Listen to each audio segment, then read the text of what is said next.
Hi friends, left over rice வச்சு ஒரு தக்காளி சாதம் எப்படி பண்ணுறதுன்னு பார்க்கலாமா?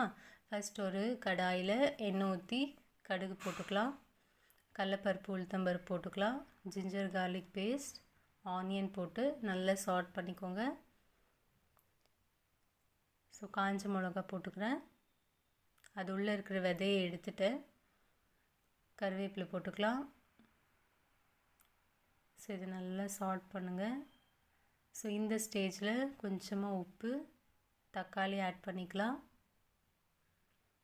ஸோ இது மறுபடியும் நல்லா ஈவனாக குக் ஆகிற வரையும் வெயிட் பண்ணணும். கொஞ்சமாக மஞ்சள் தூள் போட்டுக்கலாம்.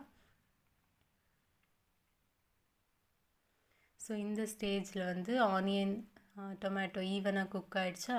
ஸோ இந்த டைமில் நீங்கள் ஆல்ரெடி பாயில் பண்ண ரைஸை ஆட் பண்ணிக்கணும். ஸோ இது நல்லா ஸ்லோவாக மிக்ஸ் பண்ணிக்கோங்க. அவ்வளோதான், நம்ம சிம்பிளான தக்காளி சாதம் ரெடி ஆகிடுச்சு. ட்ரை பண்ணி பார்த்துட்டு எப்படி இருந்துச்சுன்னு எனக்கு கமெண்ட் பாக்ஸில் கமெண்ட் பண்ணுங்கள். தேங்க்யூ.